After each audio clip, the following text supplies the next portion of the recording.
Hello, welcome back. Today we're going to be doing a classic knife cut chiffonade, right? So this is going to be a great demo for you to use whenever you're using fresh herbs or leafy vegetables, okay?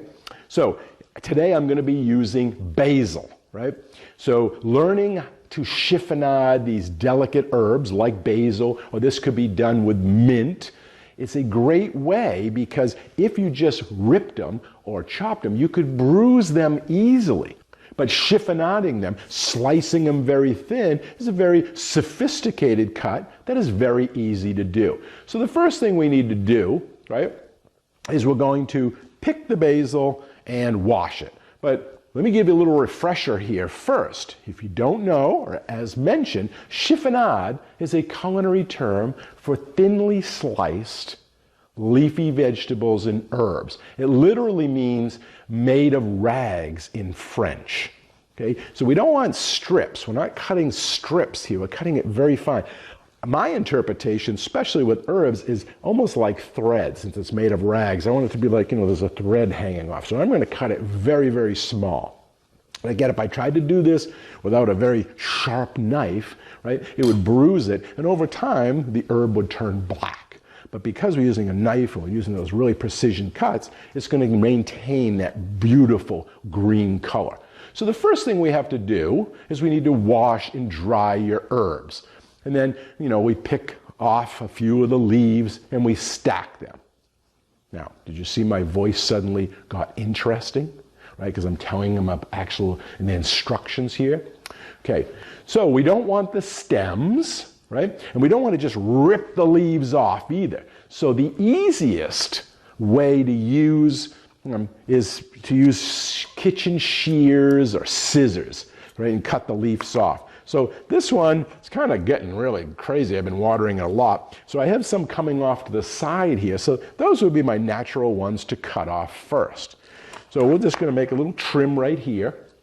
Now I'm going to do this quietly because that cutting of the scissors or that sound of the scissors, that's good TV. The slow cut up, maybe I would have a close-up of this. So again, you want to maximize those moments. You're not a chef that's just preparing a meal. We got to rush, rush, rush. We got all the tickets coming in. This is entertainment. So you got to make it entertainment. You got to exaggerate some of your moments. And also, as we talked about in previous lessons, you want to let them know what you're going to do. So I might say, don't rip the leaves off. Best way is to make a nice clean cut using a pair of shears, kitchen scissors, something along those ways. And bring it in really close, and then just find the place where you want to make that cut, and then just do it. Perfect. Now we can take these leaves that we want off the stem, wash those, dry those, and then we're going to perform our cut. So you see how I did that? I actually, instead of just rushing through it, again, take the time, do it quietly.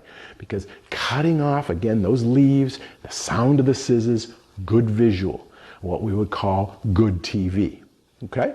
So here we go. If you're watching this live, you could hear that sound of the scissors, but hopefully it gets picked up by the microphone as well. Okay? Orchestrating the visuals. What you're hearing, the audible, and of course, adding in your personality as well. Alrighty, so now our first step is to wash them because, the leaves are a plant, so we want to wash them. You don't want to do it too far in advance, so right before we're going to use it. So for this demonstration, I have a bowl right here. So I can wash it in that. I'm going to put a towel on it, as mentioned before. We don't want that loud noise, so this dampens that sound. So I'll put that right there. And then I'm just going to pick them off. Again, this would be a perfect close-up. And you can hear those leaves coming off. So I might say, pick some leaves off.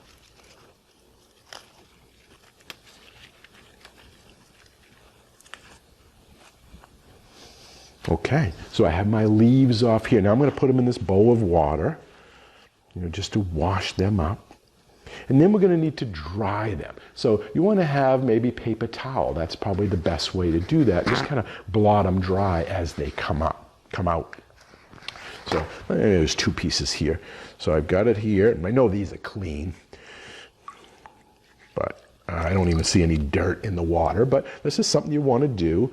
Again, maybe use a clear bowl so the audience can see the, dirt coming off it if it's really sandy. Do that a lot with parsley. I might dip it in a big clear container and then they can watch the sand fall to make your point. But this one I know is pretty clean. I mean, there's nothing in this bowl.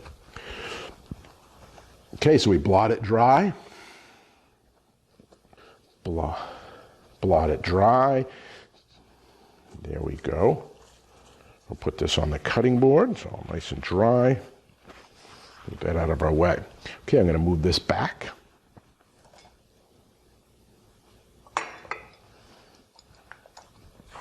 Okay, for step 2, you want to roll up the basil, right? So roll the leaves up from the side, kind of like a jelly roll. And then you're going to hold the rolled basil in one hand with your fingers kind of tucked under. And then you're going to take the knife and you're going to make your chiffonade cuts. Okay, so now what I've done is I'm going to try and add slightly more anticipation when I do this step. Right, I'm going to try to lower my voice, right, and try to get the audience interested in what I'm doing so they can watch these cuts. And I'm really going to try to use the close-up camera. So let's do that. All right, so now that we have our basil washed, we're going to roll it up. So stack them together on top of each other using the natural curve of the leaf. Put those all in a big stack here. Okay, and then what we're going to do is we want to roll them up. So I don't know if you can see that. I'm going to get a close up here. So we roll it up like a jelly roll. Kind of tight, tight, tight, tight, tight. Okay, so let's see if we can see that all rolled up here. A little bit of a stem here that's not cooperating. So there we go. See how it's all rolled up nice and tight like a jelly roll? You're rolling up a tobacco leaf, cigar, something along those lines.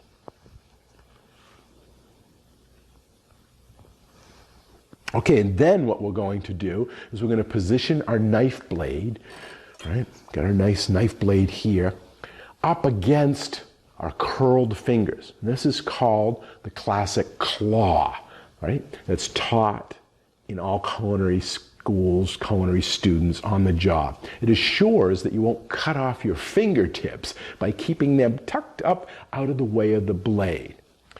Okay, so you can see this on the close-up one.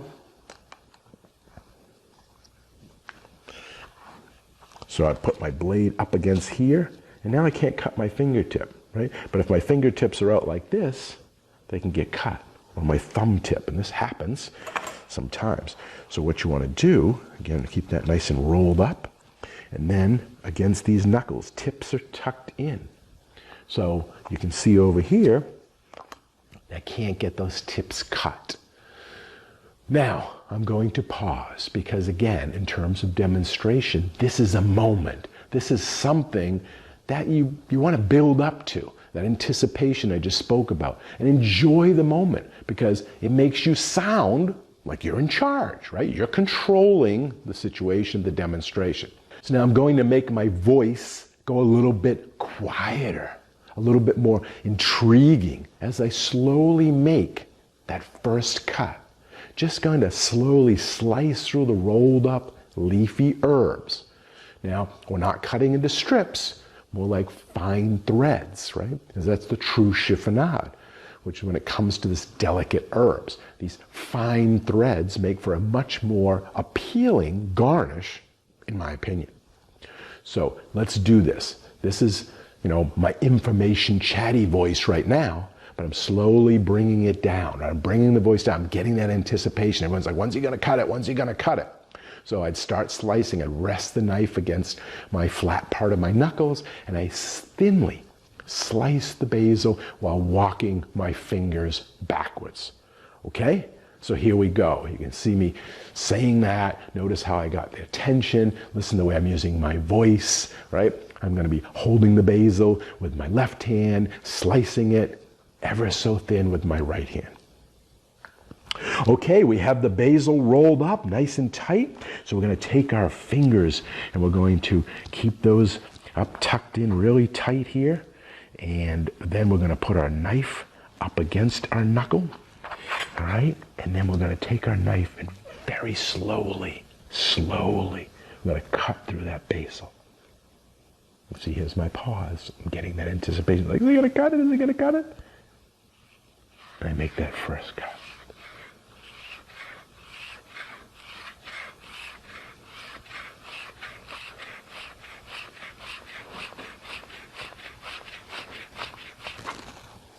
So you can see I was going through that. I had pause, the anticipation. It's captured on a really close up, and I have those little thin strips, that chiffonade of basil. So I got the moment, I got the attention. That's the big thing. That's the whole demo for this situation. So you can know how I held that pause, used my voice to build that moment. And now that I've actually doing the cuts, I can use my voice to continue to build up that moment, right? I can go and say things like, wow, the smell is so fragrant. It's so delicious. And those beautiful green colors of the basil. Whoa, and it's going to be maintained in that cut all the way through till it's served to my guest. And if I didn't use this nice sharp blade that surgically sliced through the cells, it could have bruised it, but crushed those cells instead. But now we're going to have very little discoloration, if at all.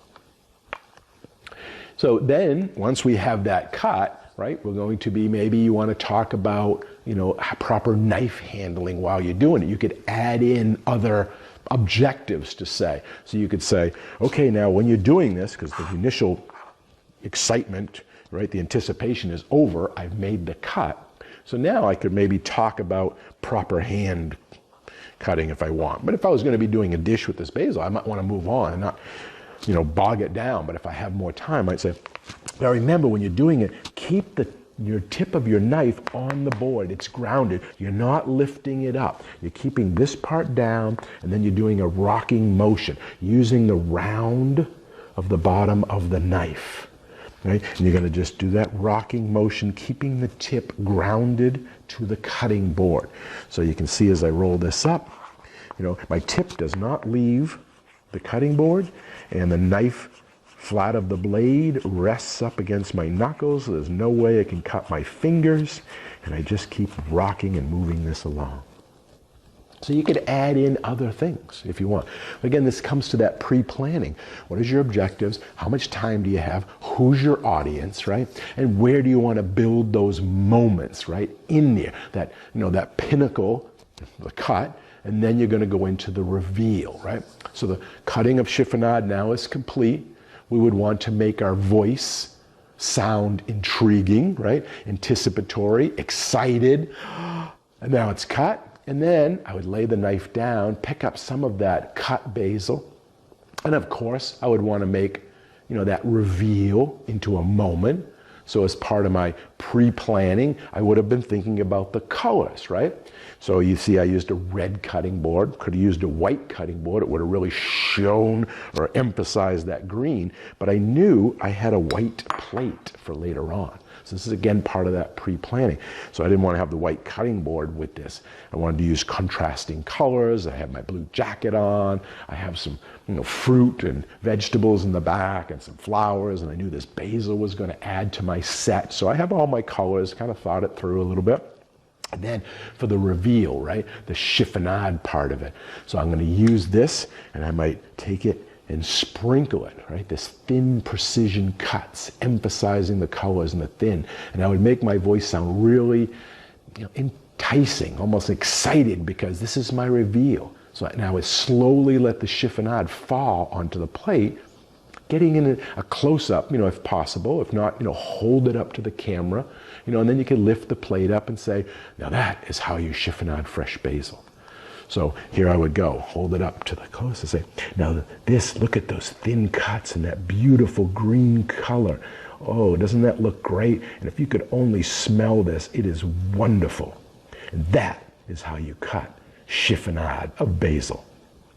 So you see how I did? I brought my voice down, I got excited, I held it up. If this was a live demo, I might take this, sprinkle it in front of the audience, and then say here, and I could pass it around if it's a small enough crowd. They could all smell it. They could look at those fine little, threads, as I mentioned, made of rags. So it looks like little thread that may be on your clothes. And if you put this on some, fresh sliced red tomatoes with the white of some mozzarella or burrata, top of, some greens or arugula or something like that, that would be just fantastic. Or on top of a piece of some soup. So that is chiffonade, a great, great garnish to do using a classic knife cut. So again, chiffonade makes a great garnish for your soups and pastas, and with a little practice, you'll be chiffonading in no time. So that would be kind of like my closing. So as you just saw me do, you can use your voice during your demonstration to aid your energy. You can use it to help build moments, right? You could use it variations, so it's not all at the same level, to help engage. And you can use your voice as a tool to go slightly faster and inject pace, or slow it down, bringing in attention. Okay, that's all for this lesson. I look forward to seeing you again in the next video.